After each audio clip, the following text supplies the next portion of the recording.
Hello दोस्तों, good morning. तो आज हम लोग फिर से एम्प्लॉयबिलिटी स्किल का जो सेट नंबर 2 है, सेकेंड नंबर सेट नंबर 2 एक सेट हो चुका है। और यह जो एम्प्लॉयबिलिटी स्किल है वह MCQ है, जो निम्मी बेस्ड होगा, निम्मी के बुक से ही लिया गया है, ठीक है। और यह ITI के फर्स्ट ईयर के जो स्टूडेंट है, फर्स्ट ईयर के स्टूडेंट जो ऑल ट्रेड जितने भी ट्रेड के जो फर्स्ट ईयर में हैं, welder, machinist, fitter, electrician, mechanic, electronics, tractor, सभी के लिए यह फर्स्ट ईयर के जो भी स्टूडेंट है उसके लिए यह ऑल ट्रेड के लिए यह सेट है। हम लोग एक एक करके इसको देखेंगे। और यह जो निम्मी बेस्ड है, निम्मी के बुक से ही डायरेक्ट लिया गया है, इसलिए आपको इसमें सस्पिशन नहीं रखना है। इसको आप एक एक क्वेश्चन को ध्यानपूर्वक इसको देखना है। ओके, चलिए।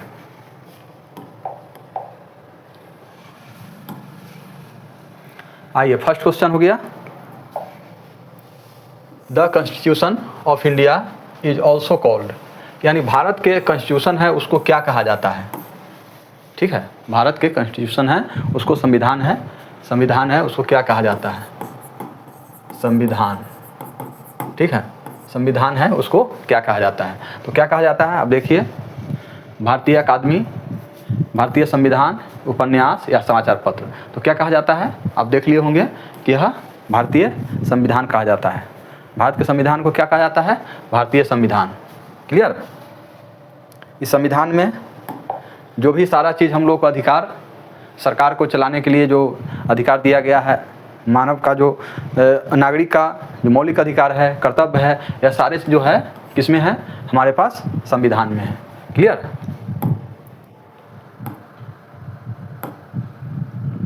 चलिए,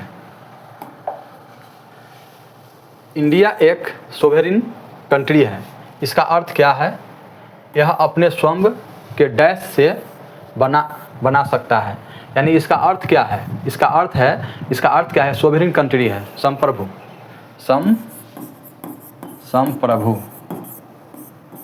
कंट्री है। ठीक है, देश है। ठीक है, तो संप्रभु कंट्री है। देखिए, जो इंग्लिश वर्ड जो दिया गया है वह आपको जानना जरूरी है। हालांकि इस इंग्लिश वर्ड का हम आपको इसमें हिंट्स में भी दे दिए हैं, आप उसको पढ़ सकते हैं। और थोड़ा कहीं ना कहीं इंग्लिश आपको जानना चाहिए। अगर इंग्लिश से दूर भागिएगा तो फिर लास्ट में आपको जब जॉब होता है तो इंग्लिश से ही पाला पड़ेगा। ठीक है, इसलिए थोड़ा इंग्लिश तो आपको वर्ड आपके पास होना चाहिए। हाँ, इंग्लिश बोलना फ्रिक्वेंटली अगर नहीं बोलने आता है कोई बात नहीं है, लेकिन वर्ड आपके पास पकड़ में होनी चाहिए। ठीक है, टेक्निकल वर्ड है या छोटा वर्ड है वह आपके दिमाग में होना चाहिए। चलिए, संप्रभु देश है। संप्रभु देश का मतलब क्या होता है, अपने स्वयं को के डैश बना सकता है। क्या कर सकता है, देखिए, स्वयं को क्या कर सकता है, पैसा, राज, चुनाव या नियम या निर्माण, या नियम और निर्माण बना सकता है। नियम और निर्णय जो है वह बना सकता है। कौन, स्वयं का क्या कर सकता है, नियम या निर्णय, रूल्स या डिसीजन आप स्वयं को बना सकता है। भारत संप्रभु है, प्रभुत्व संपन्न देश जिसको बोलते हैं संप्रभु, यानी हमारे भारत के जितने भी है लोग, वह बाहरी हो या आंतरिक हो, सभी निर्णयों को स्वयं से ले सकता है। हमारे देश का जो निर्णय होता है वो स्वयं होता है, नहीं कि कहीं बाहरी से इसका दबाव दिया जाता है। तो ये हमारे संविधान में दिया गया है कि बाहरी कोई दबाव नहीं है, आंतरिक कोई दबाव नहीं है, ये स्वयं से ही निर्णय लिया जाएगा। क्लियर।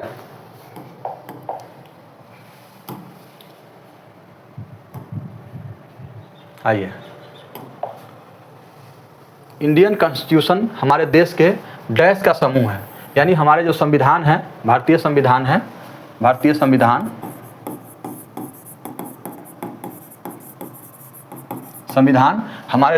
हमारे देश के डैश का समूह है। यानी किस चीज़ का समूह है, जो संविधान है वह हमारा संविधान जो बना हुआ है वह संविधान किस चीज़ का समूह से बना हुआ है, किस चीज़, कौन चीज़ है उसमें। तो आप देखिए कि उसमें कानून तथा नियम है। क्लियर। किस चीज़ का समूह है, जो संविधान में है वह कानून या नियम का वह एक समूह है, जिसके कारण वह संविधान कहलाया, क्योंकि कानून और नियम है। चलिए,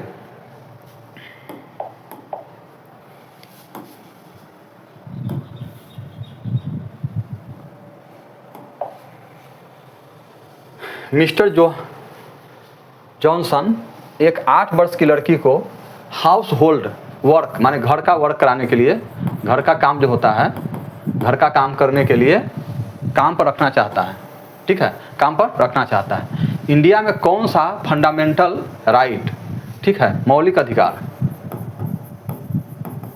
मौलिक अधिकार, कौन सा मौलिक अधिकार है इसकी अनुमति नहीं देती है? क्या करता है? यह कौन सा मौलिक अधिकार है जो इसका अनुमति नहीं देती है? क्लियर? तो कौन सा मौलिक अधिकार होगा? देखिए, मौलिक अधिकार जो है, आपको समानता का अधिकार होता है। समानता का अधिकार हो गया आपको 14 से 18 अनुच्छेद, ये याद रखिएगा। 14 से 18 अनुच्छेद जो है वो समानता का अधिकार होता है। स्वतंत्रता का अधिकार वह 19 से 22, ठीक है, 19 से 22। शोषण के विरुद्ध अधिकार 23 से 24। धर्म की स्वतंत्रता 25 से 29। क्लियर? धर्म की स्वतंत्रता 25 से 29।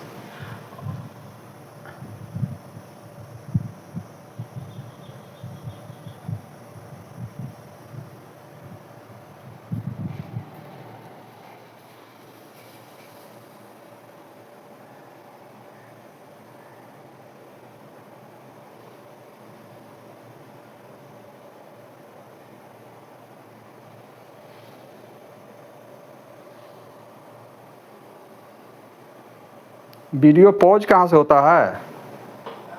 पॉज कहाँ से होता है? क्या? वो यहाँ है पॉज का ना। तो यह जो है आपको धर्म की स्वतंत्रता जो है यह अधिकार 25 से 28 हो जाता है। आपको सूचना का अधिकार देखिए 2005 में आपको सूचना का अधिकार दिया गया था।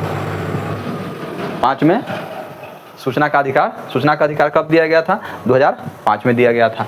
अब देखिए, अब इसमें जो है शोषण के विरुद्ध अधिकार, ये जो है आपको जो 5 साल के जो लड़की है इसको शोषण के विरुद्ध अधिकार कहा गया है। आपको किस में जाएगा? इसमें 23 से 24 में। 23 से 24 में देखिए, 23 में क्या है? 23 में कहता है कि बेगारी नहीं करवाना है, बेगारी नहीं करवाना है 23 में। और 24 में कहता है कि 14 वर्ष से कम बच्चे को, 14 वर्ष से कम के बच्चे को खतरनाक काम में, खतरनाक या उससे काम नहीं करवाना है, ठीक है, उस तरह का काम नहीं करवाना है 14 वर्ष से कम बच्चे का। क्लियर? तो यह कौन सा अनुच्छेद हो जाएगा? आपको 24 में कहा जाता है, 23 में कहा जाता है कि बेगारी नहीं करवाना, किसी से माने ऐसा होता है ना बिना पैसा के काम करवा लेना, तो उस तरह के काम आपको 23 में कहा गया है, क्योंकि बिना पैसा के काम करवाना भी एक शोषण कहलाता है। तो शोषण आपको 23 में है, 24 में है कि हाँ 14 वर्ष से कम बच्चे को आपको नहीं करवाना है। क्लियर? आगे आपको सूचना का अधिकार 2005 का बात है। 2005 में जो दिया गया RTI, जिसके तहत आप किसी भी आपको सरकारी काम का आप लेखा जोखा मांग सकते हैं, क्या कैसे होता है इसकी मांग सकते हैं, तो आपको यहाँ मिल जाएगा। क्लियर? चलिए,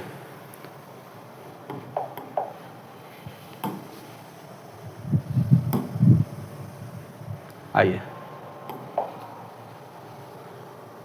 कौन सा फंडामेंटल यानी मौलिक अधिकार,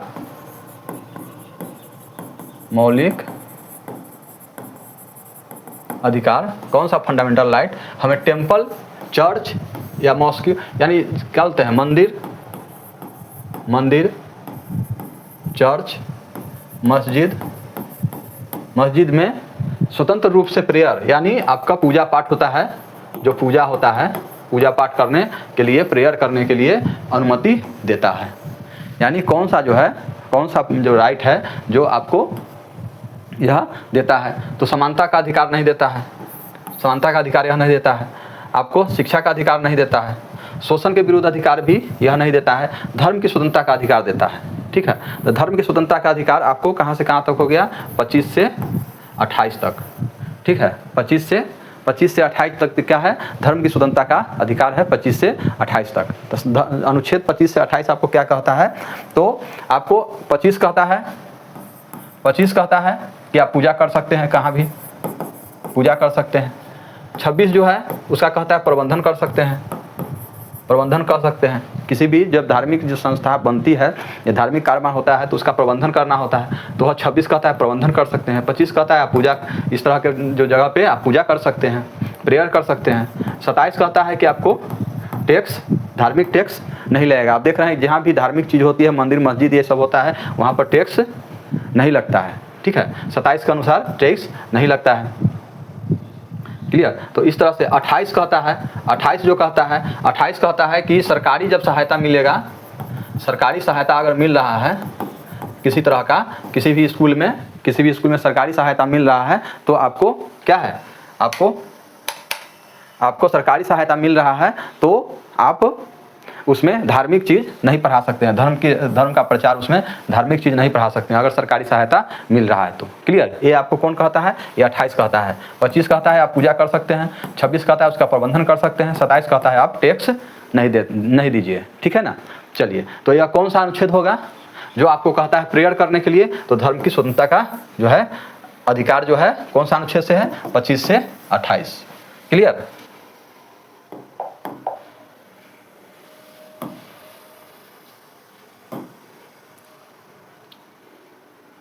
आइए, इन्वायरमेंट में हार्मफुल स्मोक, गैस तथा केमिकल की अधिक मात्रा मिलना क्या कहलाता है? जैसे कि वातावरण, ठीक है, हानिकारक स्मोक, गैस,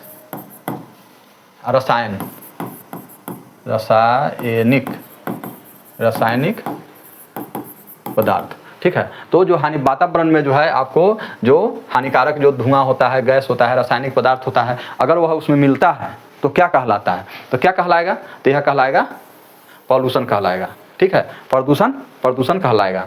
क्लियर। ये तो बहुत हल्का क्वेश्चन था जिसको आप लोग भी 100% सही कर दिए होंगे। चलिए,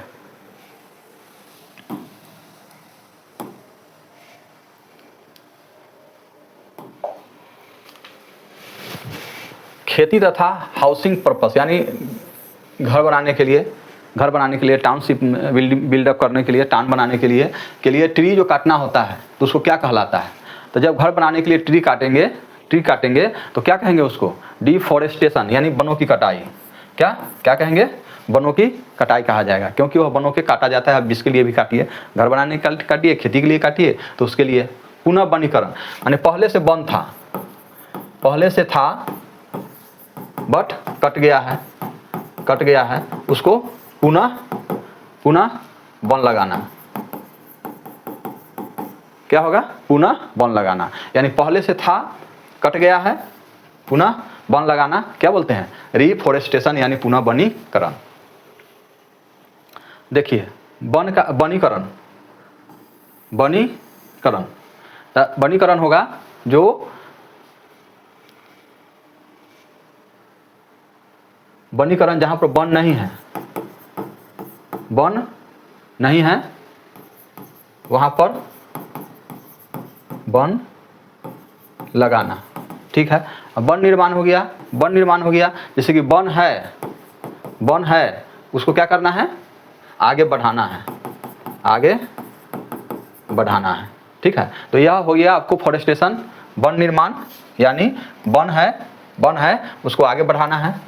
वनीकरण में वन नहीं है, ठीक है, वहाँ पर वन लगाना है। वनों की कटाई मीन्स वन है लेकिन उसको काटना है, उसको किसी कारणवश उसको काटना होता है तो काटना है। और रिफॉरेस्टेशन यानी पहले से था, कट गया है, उसको पुनः वन लगाना।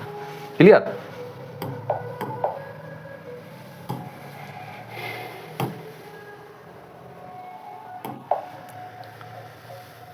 वाटर में केमिकल्स, वेस्ट एंड प्लास्टिक्स को छोड़ना क्या कहलाएगा?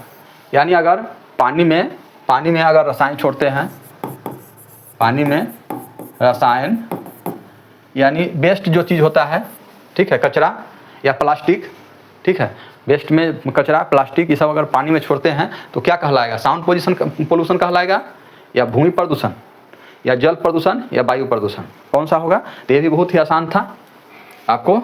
यह कौन सा हो जाएगा?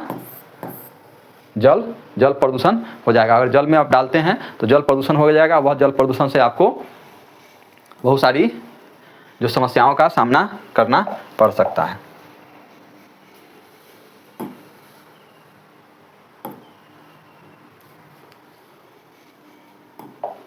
आइए, साइंटिस्ट्स हमें चेतावनी दे रहे हैं, ठीक है। साइंटिस्ट जो है, वैज्ञानिक जो है, हमें चेतावनी दे रहे हैं। वैज्ञानिक क्या करता है, हम लोग को चेतावनी दे रहे हैं कि अर्थ का टेम्परेचर में वृद्धि डैश का कारण बनती है। यानी अर्थ का जो टेम्परेचर है, जो पृथ्वी का टेम्परेचर है, पृथ्वी का तापमान क्या है, वृद्धि हो रहा है, वह डैश का कारण हो सकता है। तो क्या हो सकता है, तो ग्लोबल वार्मिंग क्या हो जाएगा, ग्लोबल वैश्विक उष्मीकरण का कारण बनता है। पृथ्वी का टेम्परेचर अगर बढ़ रहा है तो ग्लोबल वार्मिंग कहलाएगा। इसमें क्या है कि देखिए, इसमें कहा गया है कि जो पूर्व औद्योगिक औसत तापमान पूर्व औद्योगिक औसत तापमान से जो है पृथ्वी जो है अभी 1.5% यहाँ तापमान बढ़ रहा है, जिससे कि बहुत सारी परेशानियाँ हो रही है। जो पहले था आपको 14 के आसपास था, 14 डिग्री सेल्सियस, ठीक है। इसी के थोड़ा सा एक पीछे आगे रहेगा, लेकिन 14 के आसपास था। अभी जो है 1.5% जो है, इसको कहा गया है कि 1.5% औसत तापमान, वह कौन सा, पूर्व औद्योगिक औसत तापमान, यानी यह आपको हो जाएगा 1850 से 1900 ईस्वी की बात है। इसके तापमान से, इसके औसत तापमान से यह 1.5% जो है, 1.5% नहीं, 1.5 डिग्री सेल्सियस जो है आपका अभी बढ़ रहा है। अभी वर्तमान में आपका औसत तापमान 15.1 डिग्री सेंटीग्रेड बताया गया हुआ 2025 का यह सर्वे था, ठीक है। तो इसमें क्या कह रहा है कि अगर यह बढ़ रहा है, अर्थ का टेम्परेचर बढ़ रहा है, तो वह क्या कहलाएगा, वैश्विक उष्मीकरण कहलाएगा। ओके,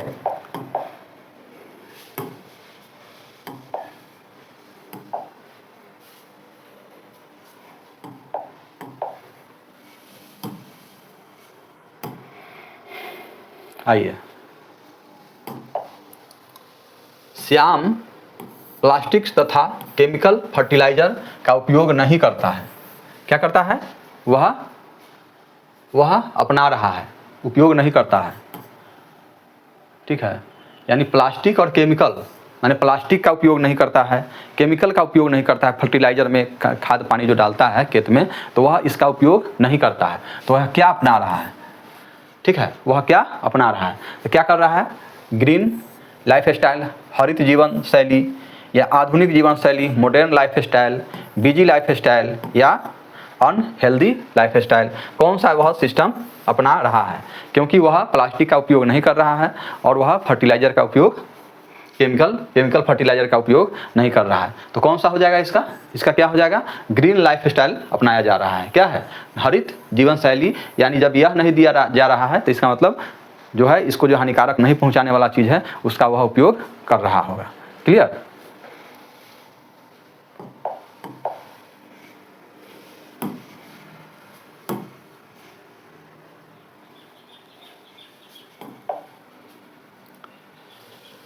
मैन्युफैक्चरिंग, निर्माण जिसको बोलते हैं, क्या बोलते हैं, निर्माण वर्ल्ड में बड़े परिवर्तन डैश के साथ हुए, किसके साथ हुए, ठीक है, किसके साथ यह परिवर्तन जो है निर्माण में, जो है वर्ल्ड के निर्माण में संरचना में जो परिवर्तन हुआ निर्माण कार्य में, वह किसके कारण हुआ। क्लियर, किसके साथ हुआ। तो आपको हरित क्रांति, दूध क्रांति, औद्योगिक क्रांति या श्वेत क्रांति, किसके साथ ये इसका जो है बहुत बड़ा परिवर्तन हुआ, वह किसके साथ हुआ। तो यह आपको क्या हो जाएगा, इंडस्ट्रियल रिवॉल्यूशन, यानी औद्योगिक क्रांति। औद्योगिक क्रांति के कारण ही आपको क्या है, निर्माण के वर्ल्ड में परिवर्तन हुआ है।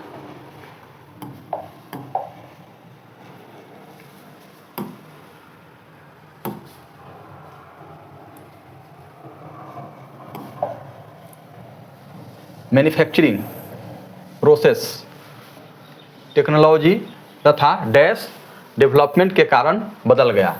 यानी जो आपको मैन्युफैक्चरिंग है, ठीक है, मैन्युफैक्चरिंग होता है, संरचना निर्माण होता है, वह प्रोसेस जो है किसके कारण बदला है? टेक्नोलॉजी और डैश डेवलपमेंट के कारण। तो कौन सा डेवलपमेंट हुआ उसके बाद? तो ट्रेनिंग हुआ या वैज्ञानिक शिक्षण या सुविधा प्रदान करता है। तो यह किसके कारण हुआ? तो यह हो जाएगा आपको साइंटिफिक वैज्ञानिक डेवलपमेंट के कारण हुआ है। किसके कारण? टेक्नोलॉजी भी और वैज्ञानिक डेवलपमेंट के कारण यह किसमें? मैन्युफैक्चरिंग प्रोसेस में आपको डेवलप किया गया है। तो वह किसके कारण हुआ? वैज्ञानिक और टेक्नोलॉजी के डेवलपमेंट के कारण हो रहा है। ओके,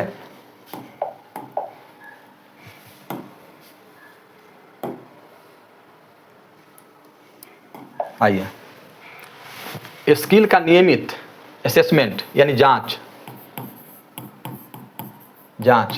ठीक है, जांच डैश की ग्रोथिंग माने विकास के लिए आवश्यक है। यानी स्किल का जो नियमित जो असेसमेंट होना चाहिए, जांच होना चाहिए। तो अगर वह जांच होता है तो क्यों चीज़ का विकास हो जाएगा आपका? उसमें डेवलपमेंट कौन सा ग्रोथ करेगा? ठीक है, तो क्या ग्रोथ करेगा? करियर या इंटरव्यू या जॉब या स्किल? कौन सा आंसर होगा? यानी आपको अगर बार बार आपके स्किल का अगर जांच किया जा रहा है, असेसमेंट किया जा रहा है, तो आपका ग्रोथ क्या हो जाएगा? तो ग्रोथ होगा आपका करियर ग्रोथ होगा। क्लियर? करियर ग्रोथ होगा, जिससे कि स्किल जैसे जैसे आपका अच्छा होता जाएगा, डेवलप करेगा, उस तरह से आपका करियर में आपका डेवलपमेंट आ जाएगा। अगर ये इसका असेसमेंट नहीं होता है, जांच नहीं होती है, तो फिर आपका करियर जहाँ पर है वहीं पर रुका हुआ रह जाता है। क्लियर? इसलिए जांच होना जरूरी है, अपने स्किल का जांच करना जरूरी है, जिससे कि आपका करियर आगे मुहे बढ़ता चला जाएगा।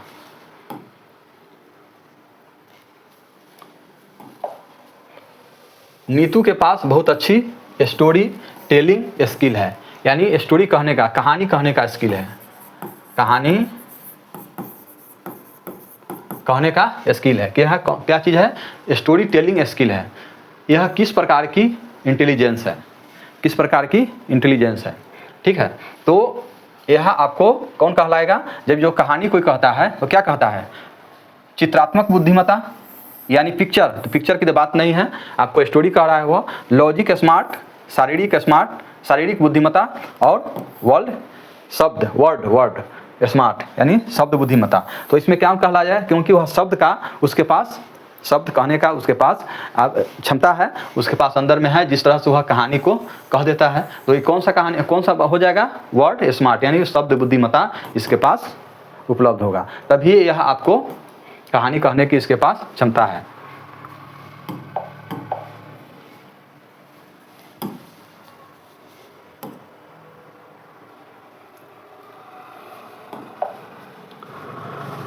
Swaraj internet based data entry job खोज रहा है। यानी इंटरनेट पर आधारित वह जॉब खोज रहा है। एक स्वराज नाम का लड़का है जो वह इंटरनेट बेस्ड जॉब खोज रहा है। उसे सबसे महत्वपूर्ण कौन सा स्किल चाहिए? यानी कौन सा स्किल चाहिए जिससे कि वह data entry internet based job को वह कर सकता है? तो वह कौन सा हो जाएगा? बेसिक कंप्यूटर स्किल, एंटरप्रेन्योर उद्यमशील कौशल, ब्यूटिशियन या वुड कटिंग स्किल?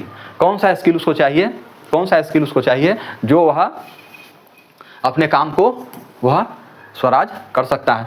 आप देखिए, यह निम्मी का जो बुक दिया गया है, जस्ट ऐसे ही उठा के आपको रख देता है, सेम टू सेम।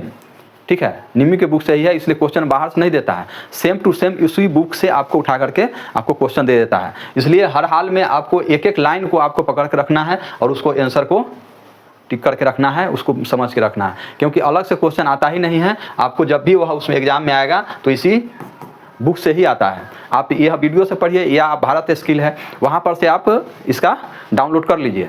ठीक है, एम्प्लॉयबिलिटी स्किल का क्वेश्चन उसमें, लेकिन यही है दिक्कत कि उसमें इंग्लिश में दिया हुआ है। मैंने इसको इंग्लिश के साथ हिंदी में समझाने का प्रयास कर रहा हूँ, तो यह सेम टू सेम आपको उठा करके दे देगा, इसलिए इसको इग्नोर करने की बात नहीं होना चाहिए। क्लियर? तो चलिए, कौन सा होना चाहिए? जब इंटरनेट हो जाएगा, इंटरनेट पर काम करेंगे तो उसको बेसिक कंप्यूटर का स्किल होना चाहिए। ओके,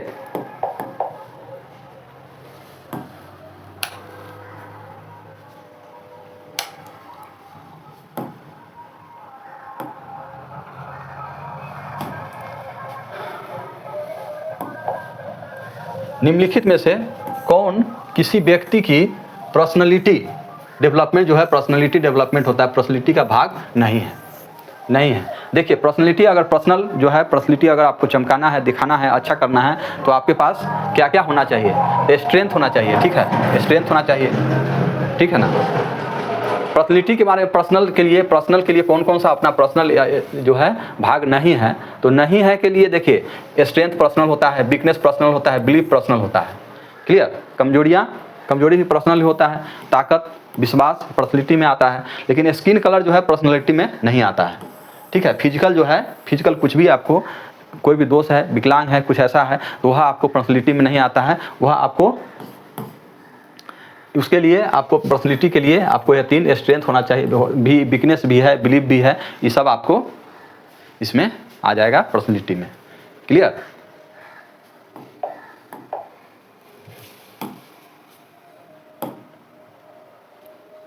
आपको यह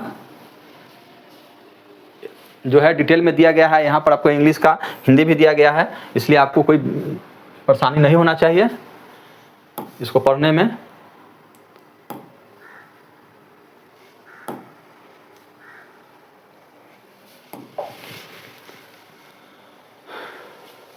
वे कार्य जिन्हें कोई व्यक्ति अच्छी तरह से कर सकता है क्या कहलाएगा? वह कार्य जो व्यक्ति अच्छी तरह से कर लेगा उसको क्या कहलाएगा, ठीक है। तो चिंता तो नहीं कहलाएगा, इंटरेस्ट, क्षमताएं या जुनून क्या हो सकता है? क्या हो सकता है इसमें? क्या अच्छी तरह से किसी काम को कर सकता है तो उसके लिए क्या है? एबिलिटी है, क्षमता है, क्षमता इसका आंसर हो जाएगा। इसी तरह से वह अच्छी तरह से काम कर पाएगा, इसमें क्षमता होगा तभी ही, क्लियर।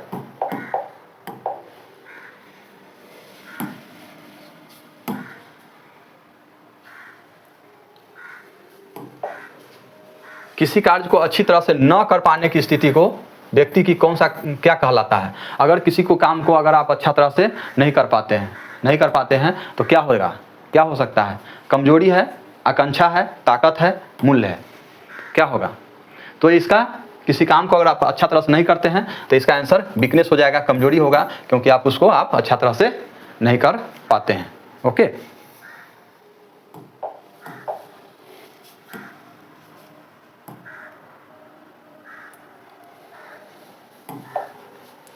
मीना अपने फ्री टाइम में म्यूजिक सीखना चाहती है, ठीक है, पसंद करती है। यह उसकी डैश में से एक है जिसे वह इम्प्रूव करना चाह रही है, माने उसको बढ़ाना चाह रही है, ठीक है। अपने फ्री टाइम में म्यूजिक सीख करके अपने को क्या बढ़ाना चाह रही है? तो देखिए लॉजिक बढ़ाना चाह रही है, या इंटरेस्ट बढ़ाना चाह रही है, या वैल्यू बढ़ाना चाह रही है, या वीकनेस बढ़ाना चाह रही है, क्या है? किसको बढ़ाना चाह रही है? तो वह अपना मूल्य बढ़ाना में से एक जिसे वह इम्प्रूव करना चाह रही है, तो क्या? रुचि, इंटरेस्ट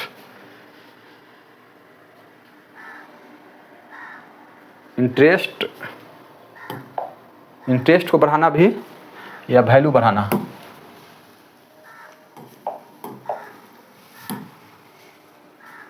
इंटरेस्ट को बढ़ाना, यह उसमें क्या कहलाएगा कि वह इंटरेस्ट को जो रुचि है वो अपने काम के अलावा वह म्यूजिक सीखना चाहती है, तो उसको किसको बढ़ाएगा? इंटरेस्ट को बढ़ाएगा। इंटरेस्ट वही एक्टिविटीज़ होती है जिन्हें व्यक्ति करना पसंद करता है। म्यूजिक सीखने में मीना की रुचि यह दर्शाती है कि वह क्रिएटिव एक्टिविटी को एंजॉय करती है। इंटरेस्ट व्यक्ति को नई स्किल सीखने तथा सेल्फ इम्प्रूवमेंट के लिए मोटिवेट करता है। इंटरेस्ट जो है आपको सेल्फ मोटिवेट करता है और स्किल को सीखने के लिए आगे करता है। यदि कोई व्यक्ति अपने इंटरेस्ट पर ध्यान देता है तो वह अपने टैलेंट को और अधिक विकसित कर सकता है तथा फ्यूचर कैरियर अपॉर्चुनिटी भी प्राप्त कर सकता है, क्लियर। चलिए, तो वह अगर एक्स्ट्रा सीखना चाहता है तो क्या हो जाएगा? वह अपने इंटरेस्ट को बढ़ाना चाह रही है। बीजो MS एक्सेल में अच्छा नहीं है, ठीक है। MS एक्सेल में क्या है? MS एक्सेल में वह अच्छा नहीं काम करता है, क्लियर। तब क्या है? अपने हार्ड वर्क से वह वीकनेस को दूर करके उन्हें डैश में बदल देता है, ठीक है। किस में बदल देगा? डैश में बदल देगा। तो किस में बदल देगा? वह स्ट्रेंथ, ताकत में। वह जब उसको बदल देगा तो क्या हो जाएगा? ताकत में चेंज हो जाएगा, वह पढ़ लेगा, उसको स्ट्रेंथ ताकत में चेंज हो जाएगा। Hard work and continue practice से व्यक्ति क्या होता है, जब वह उसको नहीं आता है, अगर वह सीखना चाहता है या सीख लेगा तो इंटरेस्ट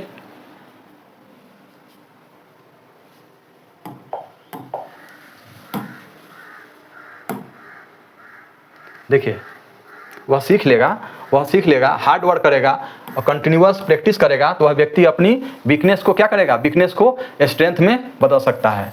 वीकनेस को क्या करेगा, वह अपने व्यक्ति जो है अपना वीकनेस को स्ट्रेंथ में बदल सकता है। बीजो ने MS एक्सेल में इम्प्रूवमेंट करके अपनी स्किल को स्ट्रॉन्ग बनाया, ठीक है, स्किल को स्ट्रॉन्ग बनाया। यह दर्शाता है कि लर्निंग एटीट्यूड तथा डेडिकेशन से किसी भी कमजोरी को दूर किया जा सकता है। मॉडर्न वर्क प्लेस में सेल्फ इम्प्रूवमेंट तथा स्किल डेवलपमेंट कैरियर ग्रोथ के लिए बहुत ही महत्वपूर्ण माना जाता है। क्लियर? तो यह आपको क्या करेगा, ताकत को बढ़ाएगा। Okay okay, thank you. फिर मिलते हैं हम लोग नेक्स्ट सेट में, तब तक के लिए गुड बाय।